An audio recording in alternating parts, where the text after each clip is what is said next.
इस बुलेटिन की शुरुआत कर रहे हैं। ये बड़ी खबर सामने आ रही है दिल्ली के जहांगीरपुरी से, जहां हनुमान जयंती की शोभा यात्रा पर पथराव किया गया है। बड़ी खबर इस वक्त की, आपने फिलहाल देखा होगा हाल के दिनों में भी कि किस तरीके से शोभा यात्राओं पर पथराव किए जा रहे एक वर्ग विशेष की तरफ से, और ऐसा ही दिल्ली के जहांगीरपुरी से भी मामला सामने आया है, जहां हनुमान जयंती शोभा यात्रा पर पथराव किया गया है और इस पथराव में कई लोगों के घायल होने की भी खबर सामने आ रही है। आपको बता दें, शोभा यात्रा पर पथराव की यह घटना दिल्ली के जहांगीरपुरी इलाके की हुई है, जहां पर आपको बता दें कि कई पुलिस कर्मियों के भी घायल होने की खबर सामने आ रही है। एक्सक्लूसिव तस्वीरें पा रहे हैं। हनुमान जयंती पर यह शोभा यात्रा निकाली जा रही थी और दोनों पक्षों की तरफ से पथराव किया गया है, जिसमें पुलिसकर्मियों समेत कई लोग जख्मी हुए हैं। एक्सक्लूसिव तस्वीरें आप देखिए इस पथराव की। ये उस वक्त की तस्वीरें हैं जब शोभा यात्रा निकाली जा रही थी।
अनूप तिवारी। 4 बजे से 6 बजे के बीच में यहाँ एक सोची समझी साजिश के तहत पथराव हुआ है। मस्जिद के ऊपर से पथराव किया गया है। हनुमान जी की प्रतिमा पे चप्पल फेंकी गई है, गोबर फेंके गए हैं और काफ़ी लोगों को घायल किया गया है। पूरे एक ब्लॉक के गाड़ियाँ तोड़ दी गई हैं, आगजनी की गई है और अब हमें यहाँ अपने आप में सेफ महसूस नहीं कर रहे हैं। नारे लग रहे थे पाकिस्तान जिंदाबाद। हिंदुस्तान के अंदर हम भारत में होके। जी सर, ये बात हमारी शोभा यात्रा निकल रही थी हनुमान जन्मोत्सव के ऊपर। 2-3 शोभा यात्रा निकल चुकी थी। ये हमारी आखिरी शोभा यात्रा थी जिसमें संत भी थे, माताएं भी थी, बहनें भी थी। उसको देखते हुए मस्जिद के सामने जैसे ही शोभा यात्रा आई, लोगों ने मस्जिद के ऊपर से पथराव स्टार्ट कर दिया था। पूरी साजिश रची गई है।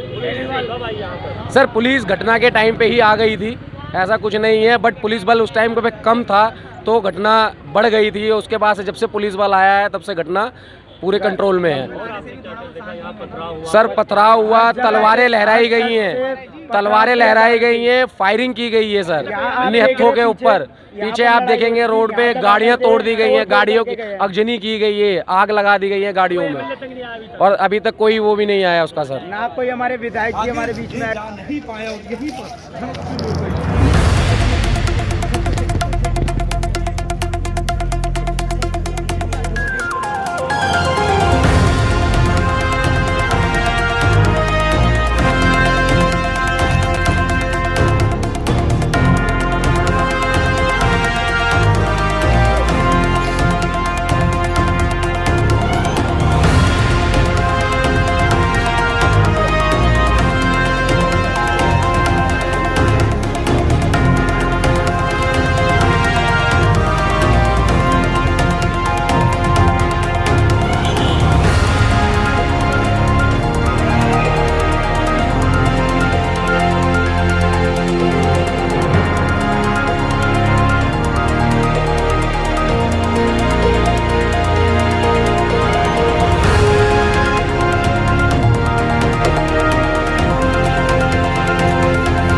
सरोज। क्या हुआ? सर मैं ड्यूटी से आ रही थी, गाड़ी में बैठी थी, ड्राइवर से मेरी बहस हो रही थी और जिस टाइम बहस हो रही थी तो रैली अंदर सीबी लोग में घुस रही थी हमारी। उसके बाद मैं घर पहुंची तो मुझे पता लगा है कि भाई यहाँ पे लड़ाई हो रही है, हिंदू मुस्लिम की लड़ाई हो रही है, तलवारें छीननी है हमारे हिंदुओं की, उनकी जयंती निकट रही थी हनुमान जयंती की। तो ये सब चीज़ नहीं होनी चाहिए। हमारी जो गवर्नमेंट है ना, कुछ सुविधा नहीं कर रही है, समझ गए ना।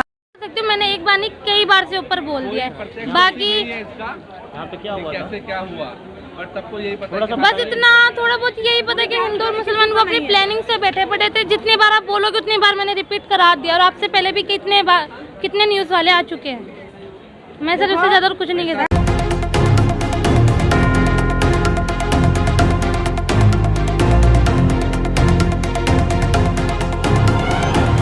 यहाँ का सिचुएशन पूरी तरह से अंडर कंट्रोल है। जो छोटा झगड़ा हुआ था वो कंटेन कर लिया गया है। जो जहांगीरपुरी के नागरिक हैं उनसे हम गली गली जाकर, घर घर जाकर ये रिक्वेस्ट कर रहे हैं कि अमन चैन शांति बनाए रखें, सौहार्दपूर्ण वातावरण बनाए रखें। पुलिस एडिक्वेट संख्या में हम सब यहाँ मौजूद हैं और सिचुएशन को किसी भी तरह का कोई भी अगर असामाजिक तत्व ये चाहे कि हम सिचुएशन को गड़बड़ कर दें या अफवाह फैला दें, उसको हम कंटेन करने के लिए यहाँ पर मौजूद हैं। और जब तक पूरी तरह से शांति व्यवस्था और जरा सा कोई शक शुबा भी ख़त्म नहीं हो जाता, तब तक हम यहाँ पे रहेंगे। और लोगों से अपील है, और आपके चैनल के जरिए से भी हम ये अपील करना चाहते हैं लोगों से कि किसी भी तरह के अफवाह पे विश्वास न करें। यहाँ पर अमन चैन शांति व्यवस्था मुकम्मल तरीके से बरकरार है। पुलिस यहाँ पर मौजूद है और कोई ग्रुप या कोई भी असामाजिक तत्व किसी भी तरह की कोई गड़बड़ी पैदा नहीं कर पाएगा। और हम लोग जो कम्युनिटी है उससे इस कम्युनिकेशन में हैं। पीस कमेटी, अमन कमेटी के लोग हमारे साथ हैं, उनसे बातचीत चल रही है और हम लोग डोर टू डोर जाकर लोगों को में ये विश्वास पैदा कर रहे हैं कि अमन चैन सौहार्दपूर्ण वातावरण बना के रखें। और पुलिस यहाँ मौजूद है और आपकी